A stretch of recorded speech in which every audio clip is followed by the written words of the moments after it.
Hoje eu quero falar rapidamente sobre o famoso artigo 28 da Lei de Drogas, a Lei 11.343 de 2006. E dentre outros tipos penais, ela trata do artigo 28, que é a conduta de quem compra, guarda, porta drogas para consumo próprio. A lei atual, ela manteve aí o porte para consumo próprio como crime, mas compensa sem privação de liberdade. Se a droga for cocaína, LSD, crack, enfim, qualquer outra que não seja maconha, o artigo 28 continua valendo como infração penal. Ou seja, é crime, e sem pena de prisão. Aqui a gente teve a famosa despenalização. Então, se tratando dessas demais drogas aí que não sejam a maconha, o usuário responde criminalmente. Então, pode constar aí a condenação nos registros, com maus antecedentes aí, para fingir incidência também. As sanções são leves, nós temos somente advertência e encaminhamento para cursos educativos. E quando falamos da maconha, então, se tratando da maconha, qual é o tratamento? O STF decidiu aí que portar maconha para uso pessoal não é mais crime no Brasil.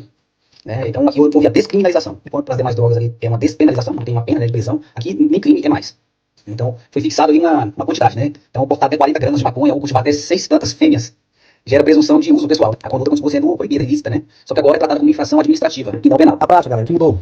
Então, com a decisão do Supremo aí não há mais o processo criminal, Então, como consequência de não haver o processo, também não vão haver aí reflexos na vida pedestre do agente, Maus antecedentes, reincidência. Então, a pessoa poderá ser punida contra as sanções administrativas lá no conhecimento, a cursos educativos, nem advertência sobre os efeitos do uso das drogas. Então, esse limite aí de 40 gramas ou 6 plantas fêmeas, vai até que o Congresso, nossos deputados e senadores lá, regulamentem o tempo. Então, nós temos aí, quando eu falei da quantidade, da presunção, a presunção de uso é relativa. Então, ali, o delegado pode afastar sobre indício de traficância, correto? Então, caso ele identifique ali, já está sendo da apreensão, e pegue com a pessoa ali registro de venda, então ali uma balança de precisão, correto? Então, tudo isso aí pode levá-lo a descaracterizar o artigo 28 e enquadrá-lo no artigo 33 da lei de drogas, no tráfico de drogas mesmo. Então, inclusive, se a quantidade for inferior a essa, se ele encontrar elementos ali que indiquem que o cara está vendendo a droga, ele pode levar para esse outro lado, Então, descaracterizar o artigo 28 e enquadrar no tráfico mesmo. Isso aí, diante dessa situação, ela vai aprender a substância, notificar a pessoa a comparecer em juízo e encaminhar a droga para distribuição.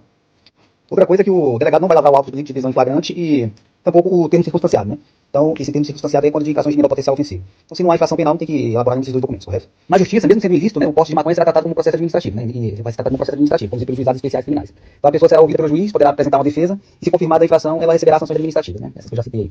Então, não haverá condenação penal, correto? Ainda no artigo 28, o parágrafo 1º faz aí a conduta que é equiparada ao porte, que é quando você semeia, cultiva, colhe a planta para consumo pessoal.